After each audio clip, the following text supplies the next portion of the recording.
Super excited. Welcome to the 2021 FinTech Trends Growth Strategies for Series A and Beyond. I'm Austin Legler, the Manager of Sales and Partnerships at TaxTaker.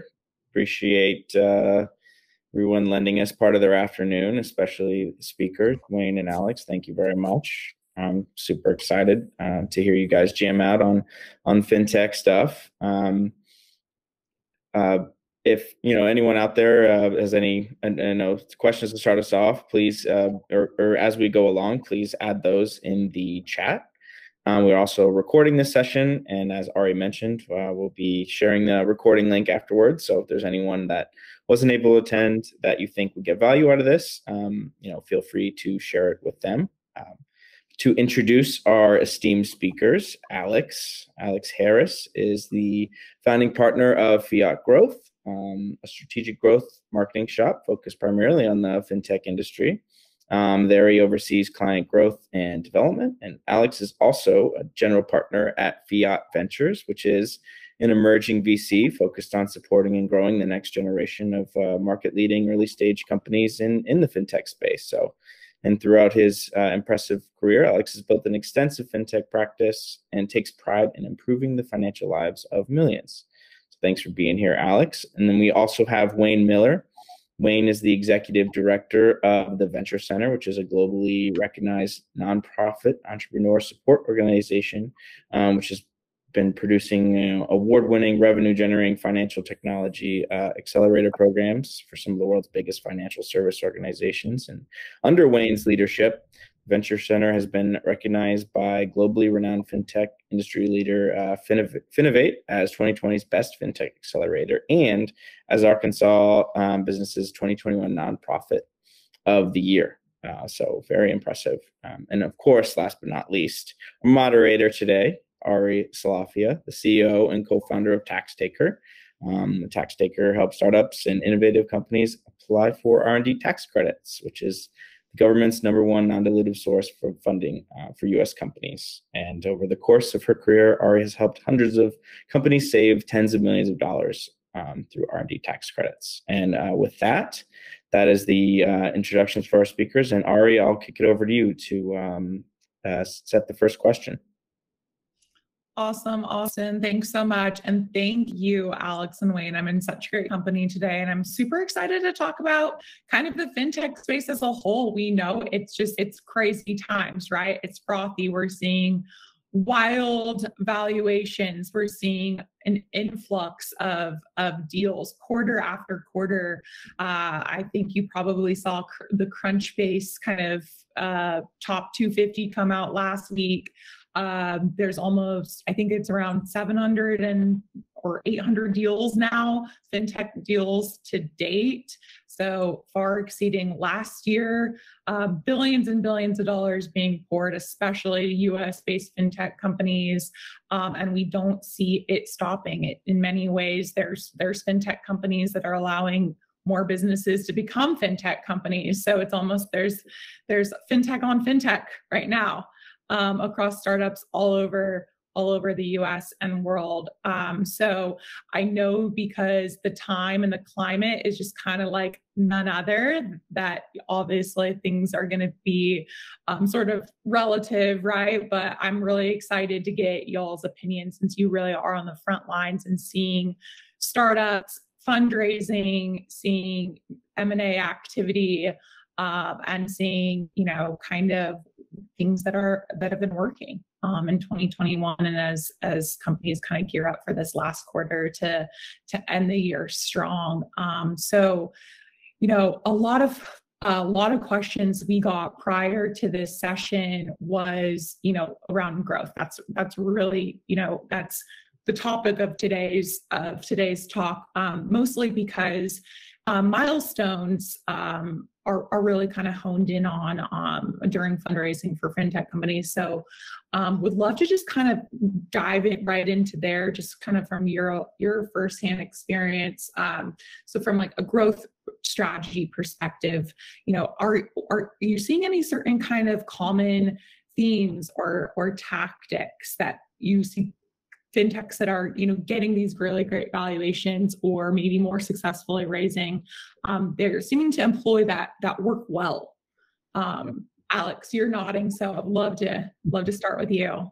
Yeah, definitely. I think it certainly depends on the stage. I think one thing that we're seeing that's a lot more common is wait list.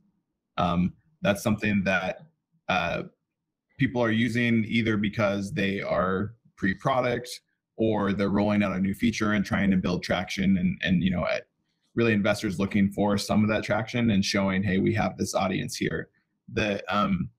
The challenge, of course, to that is ultimately the conversion off the wait list, how long that time period is, measuring intent quality and some of that. There's some certain challenges that come with that, but waitlist is something that's really been past couple of years, at least been getting a lot of traction with investors as well. I'd say additional tactics, affiliate partnerships, CPA-based partnerships have really been blowing up, especially the last couple of years. You'll see more and more content arms like the Penny Hoarder and those type partners who are really kind of arbitraging. They'll run those paid ads that are, the top 10 things every 30-year-old needs to do to have a strong financial life and things like that. And then all of those links are paid. There's a lot in that space, including not just content. And finally, I think the one big trend we're starting to see recently too, I'm talking last 6 months, year, even more so, is influencer marketing. And that has really started to play a big role. People are not paying attention to ads. The best source generally of growth is referral. And influencers function essentially as a type of referral. It's someone that you look up to, trust, and they're giving you their experience and opinion. So we've seen both at Fiat and also just in the landscape generally, that space really explode a lot. Yeah, and generally speaking, kind of the definitions of influencers have evolved, right? No longer do you have to go for the folks that have maybe millions of followers. I think we've been seeing that conversions happen, at a much even smaller kind of follower count, if you will, even though because followers can be sort of vanity metrics, right? Absolutely. It's really a spectrum. There's kind of we tier it out into about 4 or 5 different tiers. At the top tier, you have really kind of entertainment partnerships for the most part. We put together what Chime did with 21 Savage. We put together that deal. That's kind of like the top level of that. Then we have a lot of micro influencers, and then there's kind of those mid-level influencers that we've seen. We had one influencer had a reach of about 50,000 followers, actually generated 60,000 downloads in 48 hours. Obviously beyond her reach, and went viral in the right way. Yeah. And you get a lot of traction with those kind of mid-range influencers where you don't have to pay hundreds of thousands of dollars. Instead, you're paying small amounts of money and maybe a CPA. It's almost like a hybrid of affiliate, and that can be very, very effective. Yeah, so I'm very familiar with the CPA route. That's how we originally grew our business, and it still continues to be a very strong channel for tax taker because many of the things that our accountants are doing, they've got clients that qualify for tax credits, and then vice versa. It's a nice relationship because we're only serving kind of one area, and then we can kind of present other offerings back to them. I think that I saw actually a statistic not long ago around how folks are growing their business, particularly in kind of the account tech subsection of FinTech. And it's a lot around these marketplaces, right? Like show up kind of where your customers already are. Are you seeing that kind of as a trend as well for acquisition? Yeah, certainly. I mean, I think marketplaces generally are also expanding quite a bit when you have, including within, the cross sell is really common. What related products feel like a genuine ad, and this is for a lot of brands in the space. So you'll see, the challenger banks, for instance, they have their cross selling your insurances, investing, money saving apps and tools. PFM apps are doing it a lot. it's definitely the marketplace concept is also exploding quite a bit. And Wayne, you know banking backwards and forth. You know the players there, the challenger banks, all that. And so I think a lot of the folks that go through the Venture Center's FinTech program, I mean, they're always getting kind of banking partnerships, right? Right off the bat. And it seems like there's still a consistently big appetite to sell into banks. Have you seen any kind of interesting kind of things happening there? I have, Ari. Thanks. And Alex, great to be on here with you. And thank you all for letting me be a part of this today.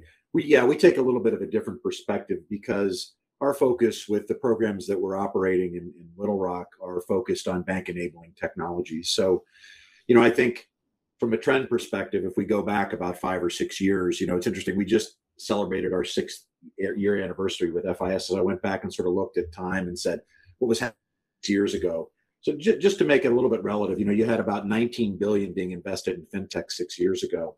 This year, we're nearly X that, close to almost 200 billion. So things have changed a little bit. I also think what's changed though has been a mentality around collaboration. I think if, again, you go back 6 years and even 2 or 3 years ago, that this idea of collaborating with fintechs was a little bit more like having a conversation with the Grim Reaper. But what we've all learned to do is to sort of cooperate and collaborate together. And this is the power, I think, of what we've been able to effectively create in Little Rock by bringing a lot of bankers to the table with mature fintechs to really refine product market fit, but also to have a collaborative conversation. We never intended to create Shark Tank. That wasn't our interest. And of course, that works well, but rather to create an environment where the bankers, the fintechs, obviously the ICBA and FIS, who are our clients as well, and the Venture Center have a chance to win. We've been able to do that in 30-minute increments. I will tell you that product market fit continues to be an issue, right? So, clear focus as it relates to how these particular companies are trying to own and operate in their niche. Banks are getting smart and they're learning about how clients are bleeding from their institutions. They may still maintain that checking account there, but they may be investing in acorns, right? They may be using an insurance product that's outside the realm of the bank, et cetera. So there's this leakage that's occurring, and banks are starting to pay a lot of attention to that. Now there are technologies that are helping them keep track of where those customers are going. The other thing is Alex, the word is traction, right? I mean, we're talking, strat raising the Series A here today, and nothing matters more than, there's two things I always say, and Nick, who's been through one of our programs, probably heard me say it before. If nobody buys what you're selling, you don't have a business. And maybe, Watson from IBM said it a little bit differently, which is nothing happens until you sell something. And then the question is, how can you demonstrate and defend that you can do that at scale, right? So, bankers are getting more comfortable. The other most significant trend that we have seen in the last couple of years is the development and growth of the API as it relates to integration to cores, right? Historically, banks have gone to cores, knocked on the door and said, hey, I want to use this service. I want to integrate this into what I'm doing. And, the cores, it is legacy technology. It is not an easy lift, but now the cores are getting smarter by building these API marketplaces. The connectivity is now, in many instances, days as opposed to weeks, months, or years.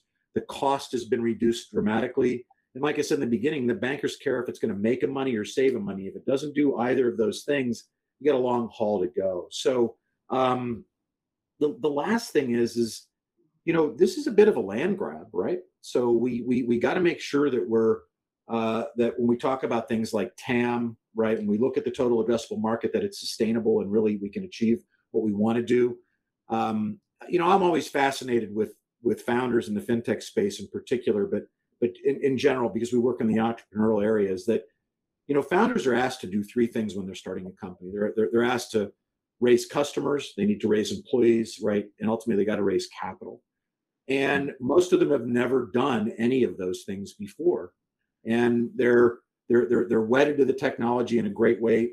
But sometimes I think they need to be a little bit more wedded to the problem, right, so that they really have an understanding and a willingness to be coached around how to make that product market fit really come to solve that problem effectively and have an impact. So I think, it's from a trend perspective, I think we just continue to see more collaboration, a higher focus on trends relative to traction. These multiples that we're seeing in the marketplace, we talked a little bit before this, some of the multiples, when you start looking at valuations and you got VCs who are looking for 3 to 5 to 7x, man, I'll tell you, when you start getting companies that are valued at 50, 60, 100, 200 million, and you think about where they need to be in, X period of time to meet that obligation for the folks who are investing in them, you got to think very hard and long about what is your strategy to get there? How are you going to generate that revenue? How are you going to get that business? Yeah.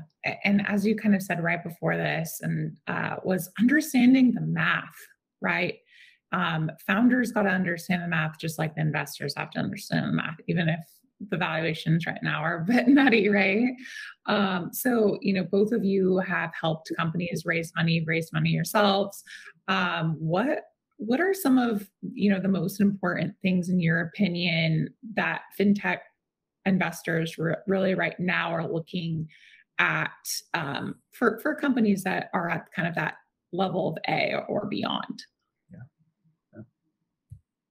I think to Wayne's point, wanting to show traction and looking at those numbers and where we're starting to today, you really need to see, okay, backing out, doing the math, what numbers do I need to see in order to get an exit that I'm looking for? And you'll find a lot of investors are looking for, they want those moonshots because they want those fund returners, basically. So they want to hear the narrative of, how can you return my fund? How can you be even a 10, 20, 30x or some of these outliers?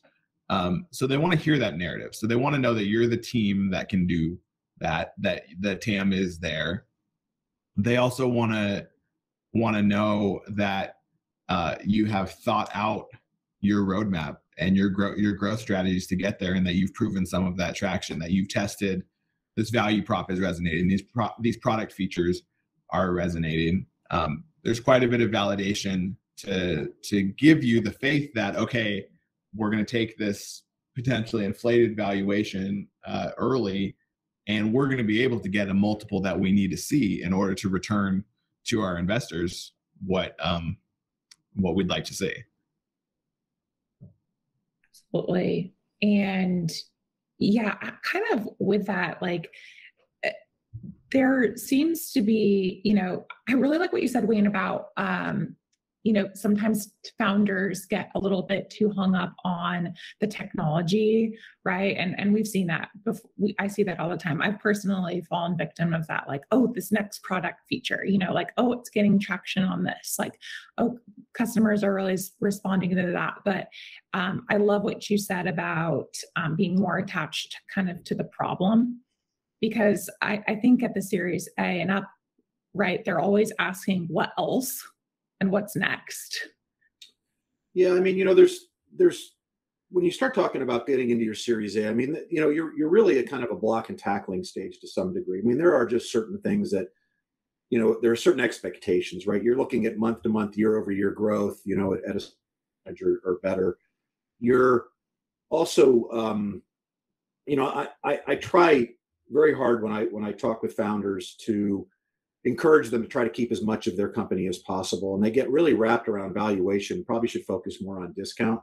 The market will obviously establish the valuation at some point, probably out of your control. Mm-hmm. But, the thing is, I still believe, and again, I think probably Nick's heard me say there's a lot of pretty horses out there, but you got to find the right jockeys, and so much of it is about finding the right leadership who can do this stuff. And Alex mentioned a couple of things you did as well, that brought some words to mind for me. And I had a .com in '99, and I raised about $18 million. And the first guy wrote me an $8 million check. It was a pretty amazing moment in my life to raise that kind of capital. But I do remember him saying something to me, which is, you're not going to get it perfect, just get it right. And mm-hmm. and I think we get caught up in perfection an awful lot of the time. And Alex made a great point about, you don't have to get this perfect. But what you do have to find is the right people with the right money, put together the right team in the right market at the right time. And getting all those things to align is pretty tough. And sometimes you have to push through. And we've seen a lot of technologies and a lot of founders come into this world 2 and 3 years ago, and their product has a shelf life, right? You got to get it out in the market. You got to get it going. And if you don't, it's going to kind of die on the vine. We see a lot of that around the cyberspace, for example. We've seen some great technologies come in, and because of 100 reasons that, getting hung up on valuation and all these sorts of things. I mean, oftentimes really it is the leadership of these companies that create more of the problems than they help solve, right?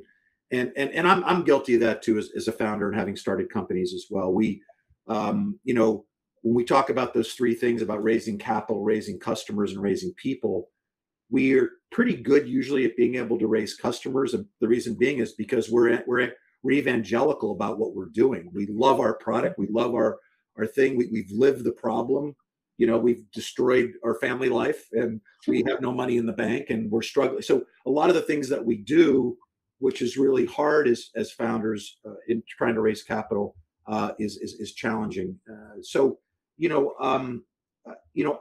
I think again, you got to do the blocking and tackling. I mean, you got to make sure that the basics are in place.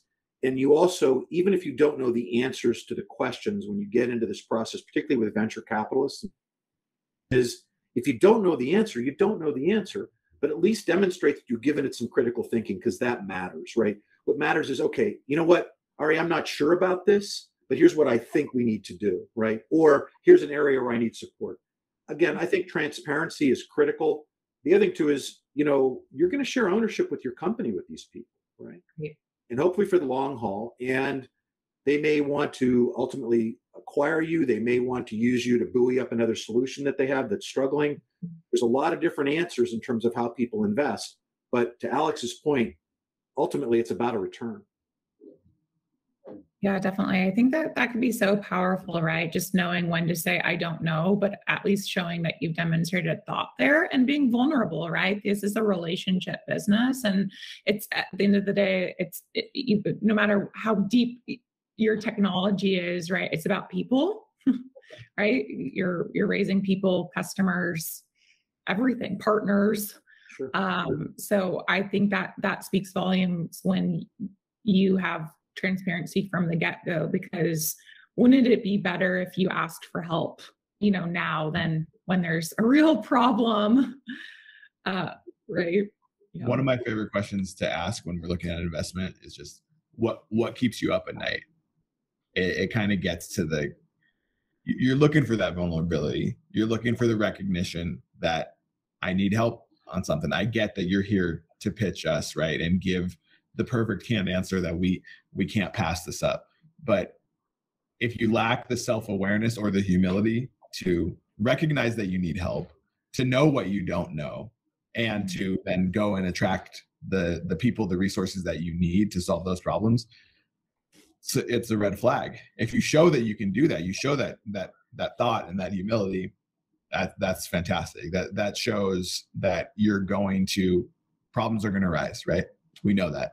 And when you acknowledge that, that's what excites me. And I certainly have seen deals for very exciting companies where the founding team lacked that, and that made the difference between investment or not. And it's a major bonus for making an investment. Yeah. So I think we get in our own way. That's kind of the number one common mistake.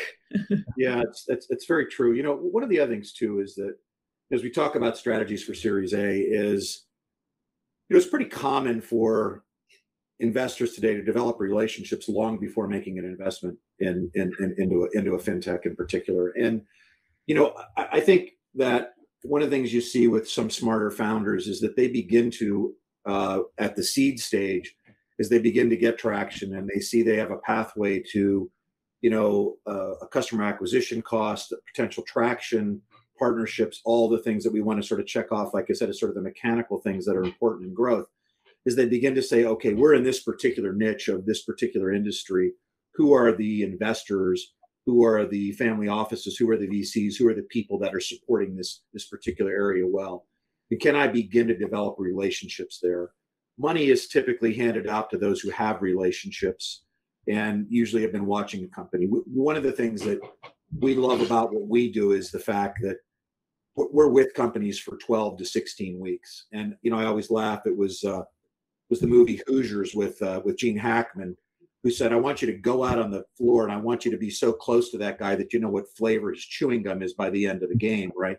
And so, we kind of get that at the end of 12 to 16 weeks and spending time with the companies. And we really, get to see the warts and wrinkles and the cracks and how these folks are put together. So that's an advantage that we have as we look to invest, and as people coming through our programs look to invest, the VCs who participate as well. But the point is that, this is a marathon at a sprint pace, right? You're all going to laugh when I say that because it's true, right? But so if we can begin to develop those relationships, I can think of a number of VCs, in my own experience, who I developed relationships really by accident much earlier on and not with intention, as I'm suggesting here, who also provided some mentorship along the way, who helped fill in that gap, Ari, as you said, that was about, hey, I don't know about this, Alex, again, having that transparency. And so you begin to develop a relationship, and sometimes they're hard to get to, sometimes they're not accessible, but we have this wonderful thing called LinkedIn today, which ultimately can help us get connected in a million ways, and people that we know who are in our space and people who work for us. The other thing too is, again, it's also about people, right? So, the founder may be a great CTO and be a really lousy administrator and operator. So you got to find that right person to support that. You also should be thinking about that at some stage. Relinquishing the control of the company is a huge challenge for all of us as founders, right? It's a really tough thing to do. We say it's easy. Oh, if I can find somebody to do this better than me, I'll do it right away. Okay, right. I get that. I've said that, right? It's still hard to do. It's your baby, right? It's your child. It's what you've raised, what you've grown from the seed. So that's tough. But again, I think it's thinking in the marathon, right now you're at 5 miles. You got to be thinking about 15 miles, and you got to be thinking about 20 miles, and ultimately 26 miles, right? And change, which is where we get that Series A. So developing those relationships, I think, is something that you really got to put time into and think about strategically. And that also applies to potential partnerships and others. And then putting time frames, and to your point, Ari, in the beginning of the conversation, setting those own milestones internally for you. And that'll also demonstrate to investors that, frankly, you kind of got your shit together moving forward. Yeah, what you said you were going to set out to do, you've actually accomplished by that next, 12 months when you circle back with them. I think it's a good sign when you're even still around, right? I've had investors say, oh, wow, I met you right before you were going to start the company. That's great. It's great to see you, Yeah. And they're impressed that, I still am doing what I said I'm doing with some traction. Right. So just the sheer kind of grittiness to still be around can even impress an investor along the way. Well, and don't, look, I'll let Alex respond to that, but don't ever discount that. It is the fabric of the founder and the founding team that is the one that has to learn how to walk through walls. I mean, what we do is hard, right? This is not easy. And if it was, everybody would do it. And, and not to go off on a tangent, but we spent a lot of time this year through the pandemic and so forth watching things change dramatically. One of the other things we really started to pay attention to is the mental health of our founders, and it's real stuff. And we lost a founder to suicide this past year, and that was a real wake up call for me that we weren't having that conversation enough. And I suspect that we're going to see more and more VCs looking, people who are investing into, not exactly sure how you take the temperature for that, but right that because finding the balance in what we do is hard. It is a challenge to do that. It's people talk about life work balance a lot. I kind of giggle at it. I suck at it, and my wife will tell you that perhaps before anybody else does. But it's also part of how we're wired, right? It's kind of how we're made up. You have to have that. But I'll let Alex comment more on that than I've said enough on it. So. Yeah, no, I think it's a really under talked about point, right? I think mental health generally, but also we're all human at the end of the day, right? And so when you're evaluating whether it's an investment or a co-founder, employee, whatever it is, I think it is important to constantly check on that. And to really, I'm hoping that a silver lining, honestly, of COVID is we're all, for the most part, we're often in each other's bedrooms. We see each other's kids, cat, dog come around. We see some of the stuff that you wouldn't get in an office meeting in person. So it actually, it removes a little bit of the layer and the facade of, I am purely a professional, I'm not a person underneath all of this. And my hope is that can change that, and to start to make, and as people acknowledge this, can facilitate better conversation between, how are you at the end of the day? What do you need? What is keeping you up at night? Again, not asking to see if you can acknowledge those problems, but like literally what's keeping you up at night. And that's something that sometimes is uncomfortable for some people to ask or even talk about, but it is critical to it is. I loved what you said, Wayne, was the marathon, not a sprint, but we do sprint, right? Or I'm totally marathon at a sprint pace, right? Yeah, exactly. And that's obviously no one can run in a marathon at a sprint pace without some injuries, some difficulty. Yeah, absolutely. The other thing too, from a trends perspective, and Nick reminds me of that, who's here from Changed, is again, I reflect on my own experiences when I was raising capital at one point. One of the things that was very important to me, and I don't see this as important to people as it used to be, which is to develop it. Particularly if you're trying to create a new space or a new category, right? Is who else knows about what you're doing and are willing to get on the bus with you, right? And what I mean by that is, when I was starting an advertising platform, I asked the question. Somebody asked, who's the most important person in the advertising space? And at that point, it was a guy by the name of Jay Scheidt. We all know him because he was the one who did the original Apple, commercials and so forth from Scheidt Day. So I said, well, I want to get him on my advisory board. And everybody looked at me and they said, yeah, right, Wayne, right? So I got on an airplane, I flew to New York, and I knocked on his door. And guess what? I left with him being the chairman of my advisory board because he loved what we were doing. And he respected a little bit of the kind of canastas that I came to bear with to knock on his door, So like most founders, what we don't like to hear about is what we can't do, because that just inspires us to want to do it more, right? So but my point is that once I had Jay on board as part of my advisory team and part of what I was doing, and I had to give him some options for that. I mean, he was rewarded and compensated for that as well. When other people, as I built that out, or people were investing, so Wayne, who else cares or who else is involved? When I said Jay Scheidt, people started taking their checkbooks out. People said, how do I get involved? So, having relationships to what you're doing that adds to your brand value and co-brand. Nobody knows you, but they know that person. If that person's involved, it helps lift your brand and what you do. So it's amazing to me as I see companies come through at Series A today, how few of them are building advisory boards to help support what they're doing. And maybe that's part of the fact that they don't want to give away a lot of the company or that sort of a thing. But I'll tell you, for me personally, in my experience, it's been really impactful. And, Nick, I look at you because of your relationship with, obviously the folks from Shark Tank and with Mark and so forth. And I know that that's had a dramatic impact on how people look at you and pay attention to what you do. So, and Ari, you said earlier, you don't have to do this all. Ask for help. People are willing to do it. You just have to have, the balls to ask for it sometimes. So I suggest that approach as well as a strategy. Yeah. I think that's a great example too even for Mark Cuban specifically. I know, if you write him and I know him in particular, you need to be really short and to the point. But if you write him with no context, he doesn't know who you are. He frequently writes back. Like he's not inaccessible. He's a human, and he's busy, of course. But that's a good example of if there's someone you want, go for it. Why not? Don't doubt yourself. Yeah, the worst you can get is a no, right? You're not going to get anything you don't ask for. Yeah. Right. Yeah. Absolutely. Yeah. And then how important I'm just loving all these points from thank you so much for bringing up mental health.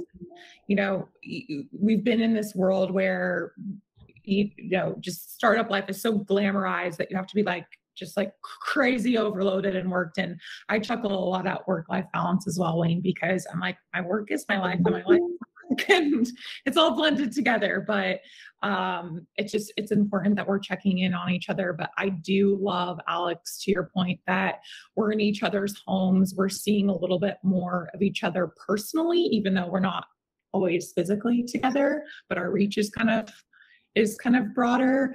I mean, I'm 8 months pregnant, and I'm going and going right now because I can. I'm sitting at my computer. Like, that's amazing for me, right? Like, I'm not going to get on an airplane right now, but I can talk to anyone in the world. And also, to that point, I was so grateful, but also like really had to give myself some credit that that the partners that I had chosen in our seed round, I was not nervous to tell them about my life event that was coming up. Whereas, before, like, I would have thought, oh gosh, like, I'm going to feel guilty from taking a step away from a business, when it's like, that is healthy. That is healthy for me to go do. That's healthy for the business. But finding people that are going to support you and realize that, like, this might be your first baby, but for me, literally, I'm going to have a baby entering the world, and that's important to me and to my life, right? So I think that at least we're in a time now where we recognize that there's kind of room for everything. You're creating a human, Ari. It's amazing, right? So it's amazing. I mean, it is, and I've been around a little bit longer, so I have a 9-year-old grandson who's kicking around, who's playing hockey and stuff like that. So I will tell you, if I'd have known how enjoyable grandchildren were, I'd have had them first. But that's another story. I've heard the best thing about being a parent is becoming a grandparent. Yeah, it is. It absolutely. And I didn't write those lines. I picked it up at a bar when my wife and I were sitting there years ago in Alexandria, and we found out that our daughter-in-law was pregnant. She tapped us on the shoulder and said, "You're going to find." So I wish I remember her name, because she gave me that. But there are opportunities, I think, that are starting to present themselves as our consciousness in this space and investing improves. It's very interesting. There's about a 50% increase in the return for women founders in fintech over men. Yet, yes, less than 3% are getting the investment. Right. So there's some stories to be told there. We pay a lot of attention to that at the Venture Center, and I don't want to get up on my high horse about that, but we have been blessed by being able to choose great solutions, but also great founders. And about 30 to 40% of our cohorts have been women founders, and that's been pretty cool. But I think this past couple of years with COVID, Ari, to just build on your point, and as Alex said, we are in each other's homes, and fortunately that's changing, but it has sort of leveled the playing field, right? It's also given us access, but it's also really learned, Alex, your point that we are sort of humans. But as you think about what we're thinking about here today about Series A strategies and and beyond, having yourself prepared for those life events, is an important thing for your investors to feel comfortable with, right? That yes, you're going to have to take some time off, have the baby. So who's going to be who's going to be flying the starship, right? When you're taking care of the baby, because they care about that, and they should care about that, right? So being able to be prepared and to be able to perhaps quell concerns, I do think that it's a good thing it's not 1960, right? Because it would not be the same story, right? So at least we have evolved somewhat. We're also seeing, such a wonderful just increase in recognition around those who are less privileged, obviously not just with women and diversity and inclusion, but also those of brown and black color. There's tons of money being thrown at that. I think that's great. But as Darren Williams, who is the president of a bank in Little Rock, who's a CDFI, he said to me, "Wayne, with so much money being thrown at this," and he's obviously a black CEO, he said, "I certainly hope that this is a movement, not a moment." And I thought that was beautifully said. And I think that surrounds this whole piece is, we have real things have to come from this. And I think they are happening. I will also suggest, which in transparency, as we look at, opportunities for Series A and so forth, that the inclusion and diversity issue matters right now to investors. Mhm. They are throwing a ton of money at, people who are, again, who have not been included, which have been the kind of the male, pale, and stale white guys who've been getting all the money all these years. So those opportunities are enormous and better than they've ever been. But we need to be hopeful that they generate the results, because if we fail at this now, then it becomes a moment, not a movement. It needs to be a movement. So again, Yeah, I don't want to pontificate, but I think there's something to be said about all that.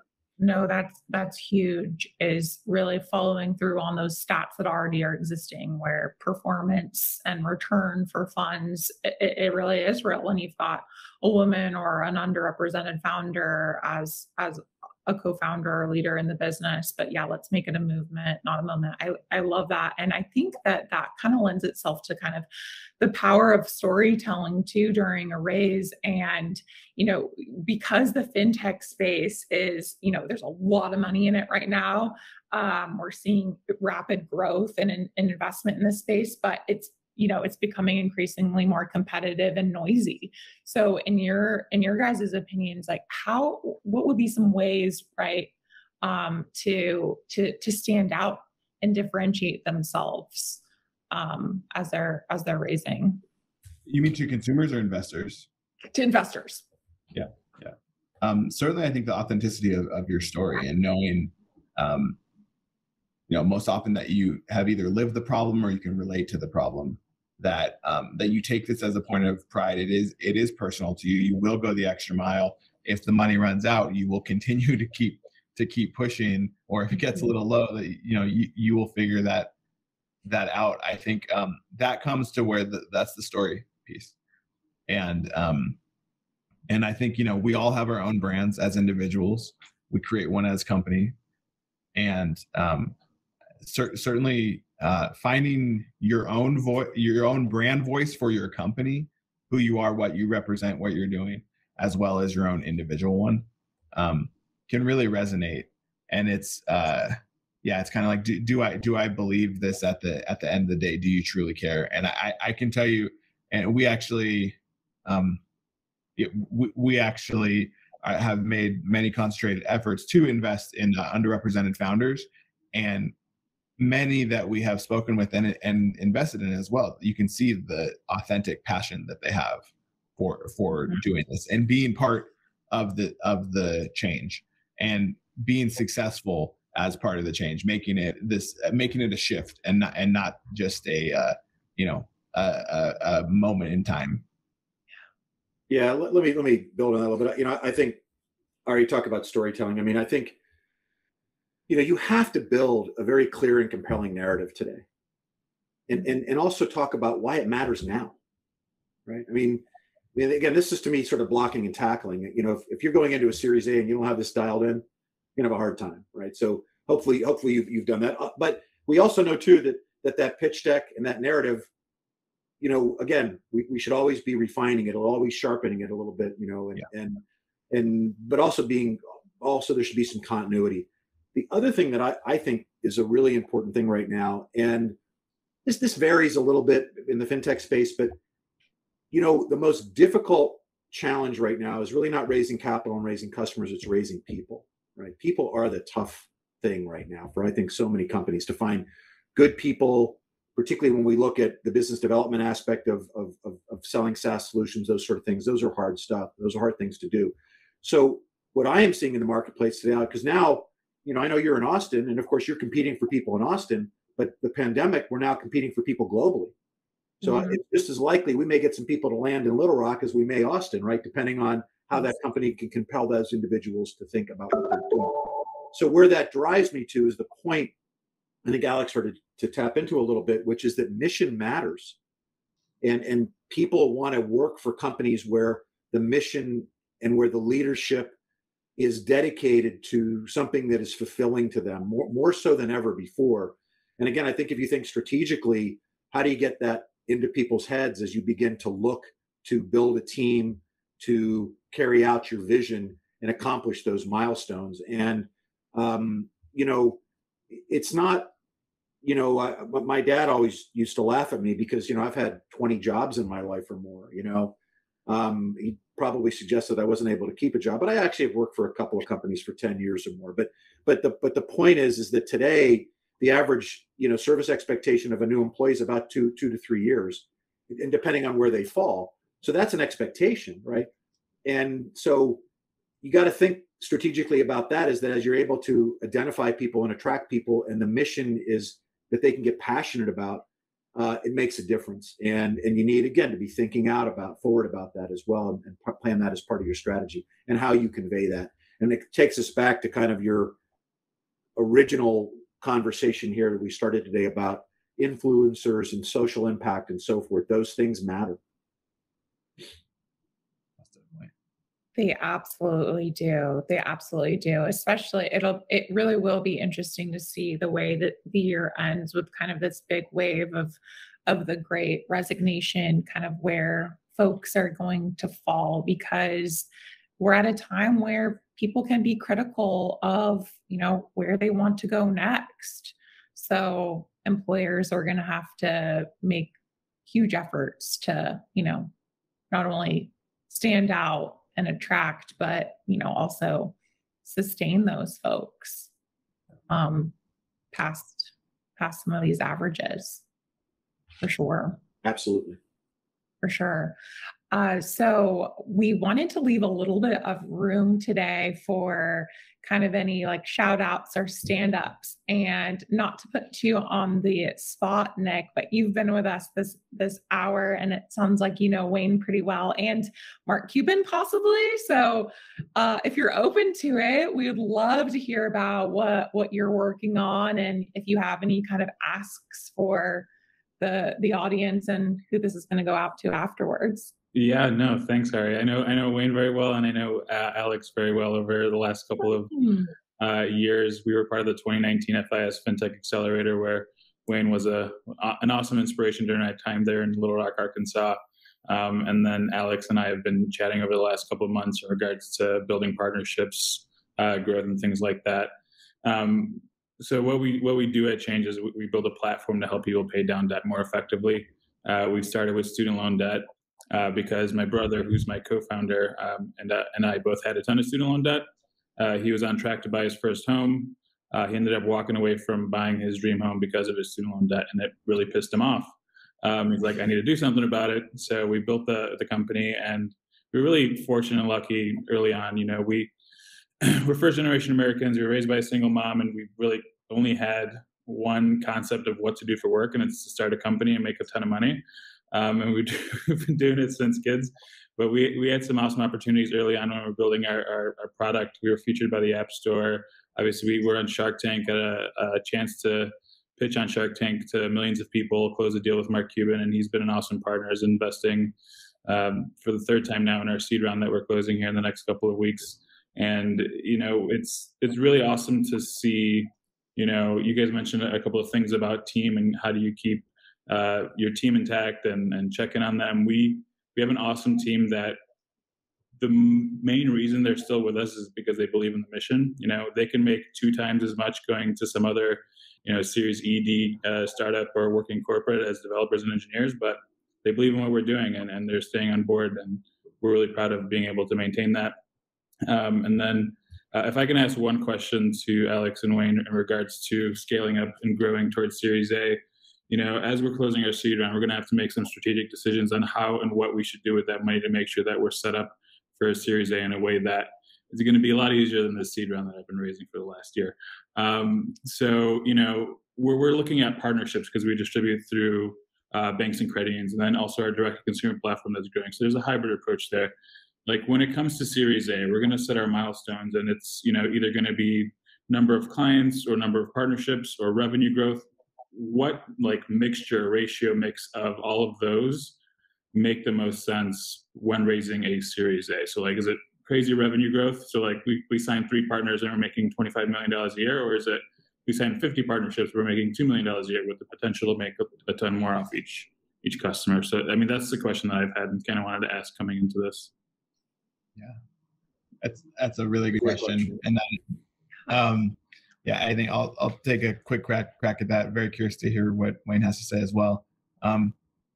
I'd say, you're trying to tell a narrative of why are you raising this money, basically, right? So if you're thinking about Series A, what are you going to do with it? And I think it's building that story of, if the answer is we're raising this fund so we can accelerate what we've been doing, or if it's we're raising this round so we can develop this product, whatever it is, it's proving that thesis. So if you're saying we want to hire these engineers to develop these features, showing that you've seen proof points in the market that that's in demand, that you've tested it in some way, I think that's very helpful to show. At the same time, if it's purely a growth round, which, I mean, these days Series A's are not what they used to be. They can be very much growth rounds, very large raises. It's proving sustainable growth. So that's diversity of channels. It's not just one or two things that's working, not just one or two partners. And it is that you have a plan that you've shown, hey, I can do more of this with this capital if it's purely growth. So I think it's about, it depends on what you want to do. But it's telling that compelling narrative to the Series A investors. So building toward that. Right. I'm really curious what Wayne thinks. Yeah, I think it's a great question, Nick. So I think it's a couple of things there. Again, I think there are certain, there's a recipe for a Series A to some degree, right? I mean, you have to have, obviously your market's been well identified. The size of, the total addressable market for you guys is quite large. You've changed the narrative. It's just in the last time that I've talked to you that you have built a platform for helping people reduce debt. It's not just about student loans as it was when I met you 2 years ago, right? So that's quite remarkable, and that's important. Second, kind of who cares about that? And I think Alex used a great word, which is proof. What can you prove that if I can do 5 of these now, but if I had this money, I could do 500 of these, right? And here's the path in which I can get there. And that would equal 20% month over month growth, and that will equal, but I need to build this team to support that. So, I think that the term of proof really matters in terms of that. Investors want to know, what are you going to do with the money? One of the things they don't want you to do is pay off debt with it, because that doesn't work, right? And that's a mistake that a lot of founders make, which is they pay themselves back, or if you want to buy somebody out, you want to clean up your cap table, that sort of thing, that's a different approach. But, the other thing I think that's important too is that, you talk about demonstrating access to the market, being able to demonstrate and prove that you can grow effectively, that if you put more fuel in this thing, it's going to go faster and harder, right? And what's your plan to touch on that? The other thing too is that you also want to be able to identify, like, for example, hopefully as you move through time, like your customer acquisition cost starts to get cheaper, right? Those things matter. The profitability of the business gets better over time as it scales. Those things matter, right? Because that gets me closer to return. And that's what, again, it's typically the objective of the people who are investing as a VC. They want to get there. They want to get there as fast as possible. They want that sort of 5x return. So, I think I've helped to answer the question, but please feel free to take it deeper if you'd like. No, that's great. I just wanted to get your guys' perspective on from the other side of the table, right? Because we've got a solid story narrative, good metrics, but it's about that entire recipe, mixing it all together, and making it work. Yeah. You pop your info into the chat, because we want to make sure to give you a shout out after. Sure. Everyone knows that they can go crush some debt with you. It's a huge problem. And that's really exciting to see that you're able to amplify that from student debt and beyond. Well, with that, we're already at an hour. These things go by so fast. Alex, Wayne, Nick, thank you all for your such valuable insights. It's going to be really exciting to see the way 2021 kind of shapes up for companies in this space. And I'm personally excited to follow all your journeys as well, because you're doing big things. So I really, really appreciate your insights, the time you've spent with us today, and excited to see future brings.